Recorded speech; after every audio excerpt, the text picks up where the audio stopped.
My story is the story of a young boy who embarks on a challenging journey to help people choose happiness. In his quest for the happiness of others, his own happiness is put to the test. My name is Efwet Atem. I am the founder of War Like Home and the author of Smiling in Hardships, a story about happiness.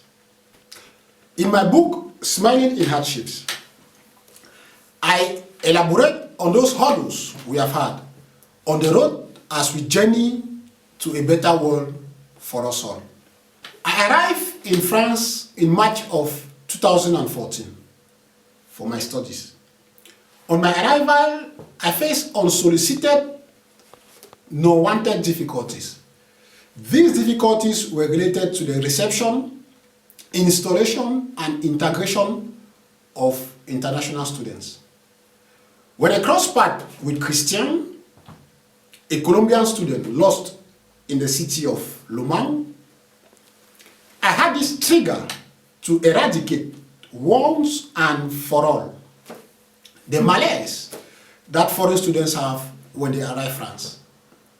In so doing, we wanted to contribute our stone to the construction and participate in the state's desire to make France a host country par excellence for foreign students.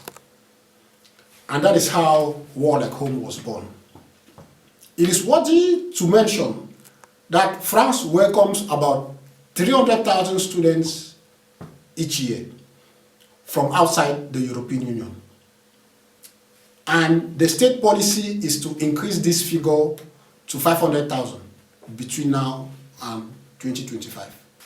With less than 1 in 4 students satisfied with the way they were welcomed in France, our objective is to change the narrative by putting a smile on the faces of foreign students and locals helping them, and above all, to participate in their quest for happiness.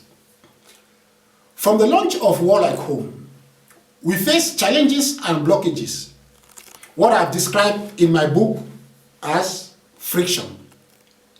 In my book, I elucidate on 4 main categories of friction, otherwise called inhabitants of happiness: family, society, technical, and administrative inhabitants.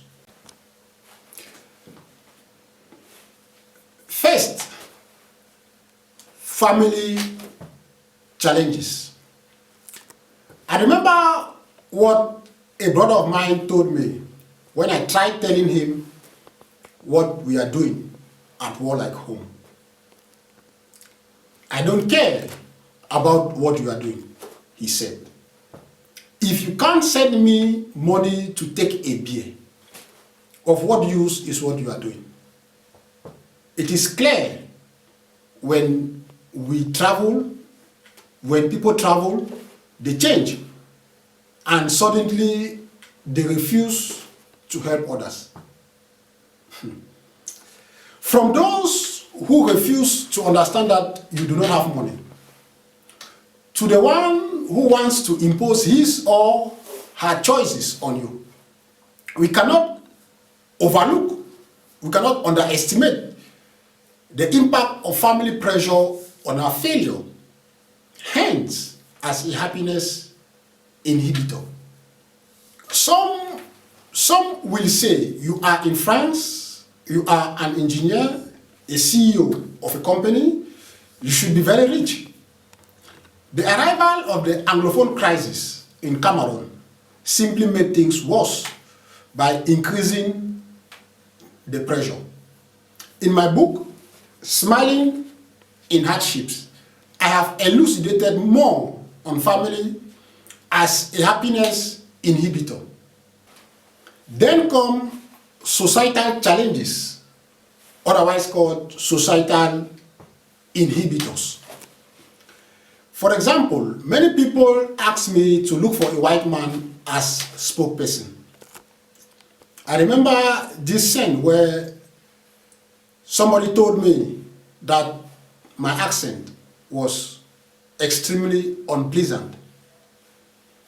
I must also admit the fact that I stammer, added to that the fact that French is not my first language, didn't really play in our favor. It is funny to realize how racism, like its big brother, tribalism, which is a social construct based on lies, has shaped the society to the point where we have become incapable of looking at the person next to us for who he or she is, a human being with dignity. Racism inhabits the happiness and self-fulfillment of all those involved in the equation. The society, the victims, the instigators, and of course, the spectators. I have elaborated more on this in my book, Smiling in Hardships. The third category of happiness inhibitors described in my book, Smiling in Hardships, are technical challenges. Initially, we identified the problem as that of welcoming international students. But we quickly realized that even if the reception problem is pertinent, many foreign students have problems even before their arrival in France. In other words, we underestimated the problem, and as such, the solution and the product. For example, a few days after implementing online payment, it became clear that online payment as implemented was preventing the use of the platform. Something that was supposed to make life easier for our users became their nightmare. The supposed solution has metamorphosed into a problem. Fundraising obsession, coupled with the lack of overall agility, made us to waste a lot of time and resources. It is one thing to have a great idea. It is another to establish a sound roadmap and strategy for its execution. In my book, Smiling in Hardships, I have delved into the details of these technical inhibitors. The fourth category of friction or happiness inhibitors described in my book, Smiling in Hardship, is the administration. When I wanted to create WorldIcon, I was asked to provide documents to justify that the project is real and serious, and to prove and justify a whole bunch of things. After I had submitted all the documents, it took me exactly 7 months to get the necessary permission from the prefecture. And as if that were not enough, once I got the prefectorial authorization, they refused to allow me take up odd jobs to support the company in her early days. I would like to remind us that official statistics shows that most entrepreneurs have odd jobs in their early days. Take Steve Jobs, for instance, who launched Apple with Steve Wozniak in 1975. Jobs had a side job washing plates at a restaurant. Unless, of course, if you are lucky, like Donald Trump, to come from a rich family. That is why I could not understand why the prefecture vehemently denied me this opportunity. They decided to be an inhibitor to our happiness rather than the catalyst they are meant to be. When I presented War Like Home at the Chamber of Commerce and Industry in Lumang, a lady asked me if I was doing this to have a resident permit. No matter what you do, your life is simply and purely reduced to that piece of paper. Who gave the permission for that piece of paper to become your master? I don't know. Even today, the prefecture is asking me, and is still asking me, to prove myself like Mamadou Gassama. Whereas, I was naive to think that my existence is proof enough. But I quickly realized I was wrong.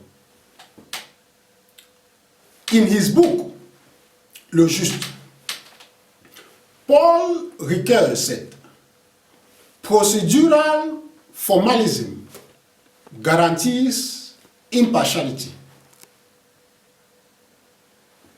But when procedural formalism becomes the object of partiality, formalism becomes the object of discrimination. In such a scenario, this is formalism that has lost its raison d'etre, because it is no longer there to serve man and his quest for happiness. Politicians around the world must have the courage to look at their people and tell them the truth. The politics of fabricating undocumented immigrants does not serve the most elementary of human rights. Our right, you and I, to be happy. Our right to happiness. Ceteris paribus, economically, it is a total disaster, as we have seen from many sources. I wrote the French president, Emmanuel Macron, about this. In my letter, I told him how, growing up, my parents have always taught us to work hard and to take risks. Today, I told him, I will say they do not even realize that the simple fact, the mere fact of wanting to work hard and create wealth has become a privilege and at times an entity. Following my letter, I received an obligation to leave French territories from the said prefecture. In my book, Smiling in Hardships, I have elucidated more on this and the lessons we have learned from this experience.